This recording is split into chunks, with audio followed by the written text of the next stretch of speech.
കരാർ ഉണ്ടായാലും ഇല്ലെങ്കിലും ഒടുവിലത്തെ വിജയം ഞങ്ങൾക്ക് തന്നെയായിരിക്കും. പശ്ചിമേഷ്യൻ സംഘർഷം അവസാനിപ്പിക്കാൻ ഇസ്ലാമാബാദിൽ ചൂടേറിയ ചർച്ചകൾ ഇറാനും യുഎസും തമ്മിൽ നടക്കുന്ന വേളയിൽ ട്രംപ് ഒരു വാചകം ഉന്നയിച്ചിരിക്കുകയാണ്. ട്രംപ് ആകട്ടെ കാര്യങ്ങൾ കൂടുതൽ ആളിക്കത്തിക്കാനുള്ള ശ്രമങ്ങളാണ് അദ്ദേഹത്തിന്റെ ഓരോ പ്രസ്താവനയിലൂടെയും നടത്തുന്നത്. കഴിഞ്ഞ ദിവസം ചർച്ച 5 മണിക്കൂർ വൈകിയെന്ന് ആരോപിച്ചുകൊണ്ട് ഇറാന് നേരെ ആക്രമണ ഭീഷണിയായിരുന്നു ട്രംപ് മുഴക്കിയത്.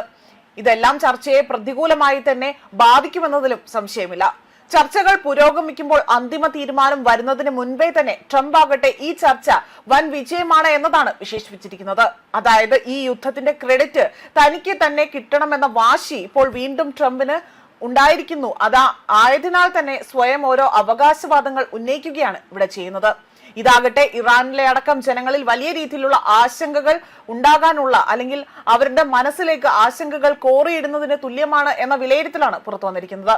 മാത്രമല്ല, ഞങ്ങൾ ഇറാനുമായി ഗൗരവമായ ഒരു ചർച്ചയിലാണ്. അതിന്റെ ഫലം എന്തു തന്നെയായാലും വിജയം ഞങ്ങൾക്ക് തന്നെയാണ്.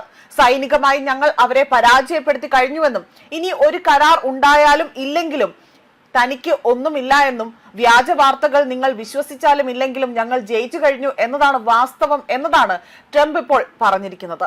ഇറാന്റെ നാവികസേനയും വ്യോമസേനയും റഡാർ സംവിധാനങ്ങളെയും അമേരിക്ക തകർത്തുവെന്നും അവരുടെ നേതാക്കളെ വധിച്ചുവെന്നും അദ്ദേഹം ഇവിടെ അവകാശപ്പെടുകയാണ് ചെയ്യുന്നത്. അതേപോലെ തന്നെ ഇപ്പോൾ ഞങ്ങൾ ഹോർമൂസ് കടലിടുക്ക് തുറന്നു കൊടുക്കുകയാണ്. ഞങ്ങൾക്ക് അതിന്റെ ആവശ്യമില്ലെങ്കിൽ പോലും അത് ഉപയോഗിക്കുന്ന മറ്റു പല രാജ്യങ്ങളും ഉണ്ട് എന്നതാണ് ട്രംപ് ഇതിനോടൊപ്പം തന്നെ കൂട്ടിച്ചേർക്കുന്നത്. അതേസമയം നേരത്തെ ഹോർമൂസ് കടലിടുക്കിൽ ഇറാൻ സ്ഥാപിച്ച കടൽ മൈനുകൾ ആകട്ടെ അത് നീക്കം ചെയ്യുന്നതിനുള്ള നടപടികൾ ആരംഭിച്ചതായി തന്നെ അമേരിക്കൻ സൈന്യം വ്യക്തമായി തന്നെ പറഞ്ഞിരുന്നു. അതേപോലെ ഹോർമൂസിലെ കടൽ മൈനുകൾ നീക്കം ചെയ്യുന്നതിനുള്ള നടപടികൾ ഏപ്രിൽ 11 അമേരിക്കൻ സൈനികർ ആരംഭിച്ചതായിട്ടാണ് ഇപ്പോൾ ഇവിടെ ഒരു US സെൻട്രൽ കമാൻഡർ വ്യക്തമാക്കിയിരിക്കുന്നത്.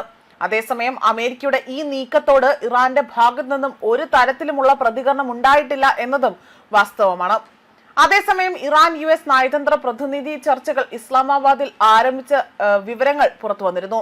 US പ്രതിനിധികളുമായുള്ള നേരിട്ടുള്ള ചർച്ചകൾക്ക് മുന്നോടിയായി തന്നെ ഇറാൻ പ്രതിനിധി സംഘം പാക് പ്രധാനമന്ത്രി ഷെഹബാസ് ഷെരീഫുമായി തന്നെ കൂടിക്കാഴ്ച നടത്തിയിരുന്നു.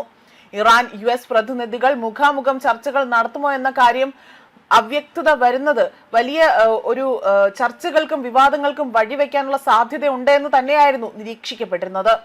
ന്യൂസ് ഡെസ്ക് കർമ്മ ന്യൂസ്.